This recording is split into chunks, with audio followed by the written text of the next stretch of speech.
Well, um, I'm kind of itching to do a long burn on this thing, or to do a test fire with the bell. I've done some test fires on this core, and what I have not done yet is I haven't done any fire with the bell. So now I got the heat exchanger on there temporarily, and I've got a temporary riser pipe in there. Normally I would only have a 2-inch gap between the roof and the riser pipe, but the riser was too long for my bell, because I had a 24-inch section of 6-inch pipe, and I just stuck it in there for a temporary riser for this test. So the riser is not insulated and it's not permanent, it's just a temporary test. But I did stick a 6-inch pipe in there, and it was too tall for my bell, so it would have been hitting the bell, it would have been hitting this plate, and it wouldn't have been able to breathe at all. So I put a 14-inch automotive wheel underneath, and I cut the center out with the torch so the pipe can go down through, and yeah, everything can function. And I put just a single 24-inch section here, and that's it. So the exhaust is not very tall, but I'm pretty sure that that's enough to give me a pull and a draw. So let's light this thing up. It's not very often I do cold start videos. It's even harder when I'm trying to hold the camera. Sounds like a helicopter outside. Anyway, it's even harder when I'm trying to hold the camera. So I got this piece of metal here because it's just sitting there right now, but my feed tube is oversized. So if I need to, I can just go like that if I need to. But anywho, I've got an oversized feed tube. The cross-sectional area here is bigger than my 6-inch round pipe.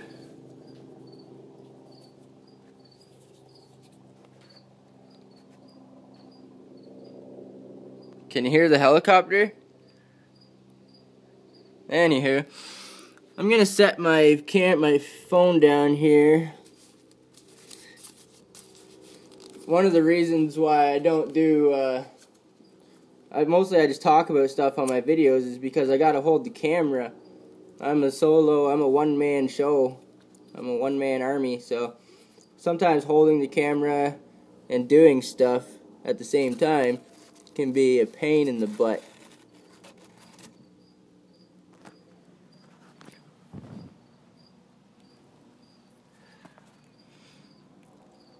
So I've just stuck a piece of paper in there, lit it on fire, and I'm gonna wait for a second. There we go. Wait till I see some light, some brighter light, and warm up the heat riser a little bit. Once the heat riser warms up with the paper, I'm gonna light another piece of paper. I've got another piece of paper right here, ready to go. So I'm gonna light that for a cold start. Put the aluminum plate on there, which is just a temporary door. And I'm just gonna let it do its own thing. I shouldn't have to mess with it. I don't want a stove that I have to mess with. I just want to light it and let her rip. You can see already, I got my gloves up here, but it seems to be drawing the proper direction thanks to the shape of my core.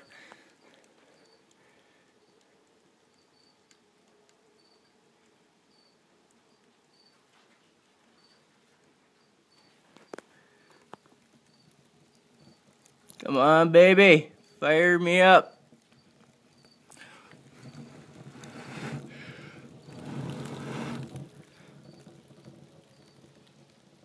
I'm I'm really waiting for the rocket to kick in. I can hear it when it does. I might have to give her more paper. I might have to mess with it. I don't like messing with stuff, but I might have to.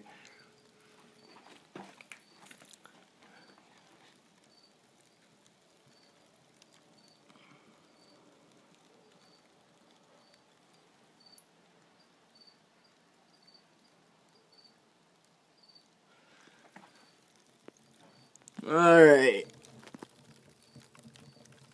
I'm going to put another piece of paper in just to get a better draw going on here. Hopefully.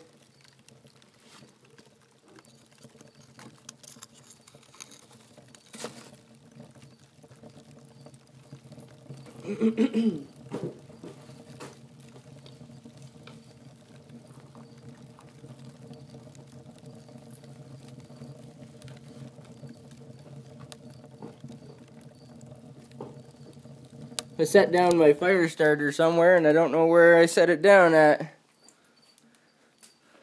I just had a lighter here a minute ago. I'm really good at doing stuff like that, losing things.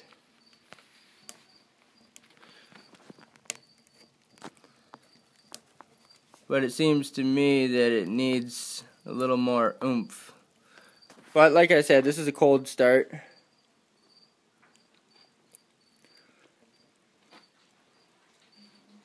As you can see, right now it's smoking. And that's like a normal wood stove would do because it's not rocketing. So, on a cold start, my fire's pretty much gone out.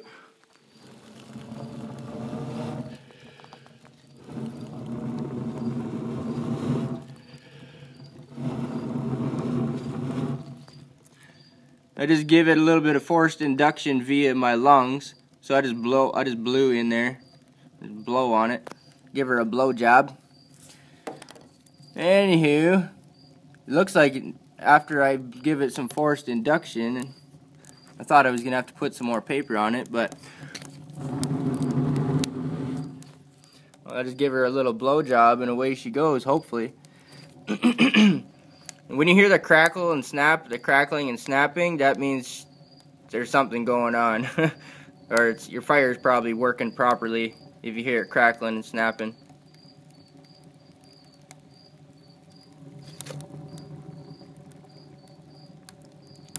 So I think it's gonna go, which is good, because I don't want to mess with it. I don't want to add any more paper. Paper causes a lot of ashes too. A lot of my ash from my first burn was from just nothing but putting paper in.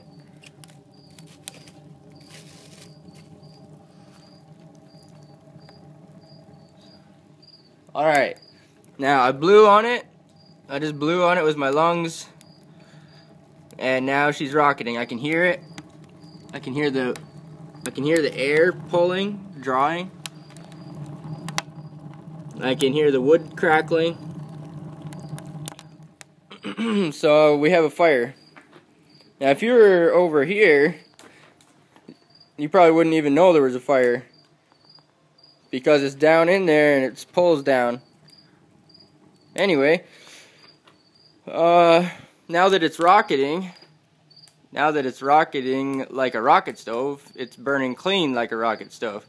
So that's one of the main differences between a rocket stove and a regular stove. You're getting that fast draw, that it's pulling hard. Your heat riser is causing that convection, and the faster the air goes in there, the more efficiently it can burn, and faster it can burn up here. And yeah, now you can see we have no smoke. So a little bit of smoke when you first start it, like a cold start, it's perfectly normal, because your rocket it takes a minute for the thermal convection to kick in. And when you put a damper on your wood stove, like let's say when you close the door on your wood stove or whatever, you're not getting that fast draw. Listen to her go, boys. Listen to her go.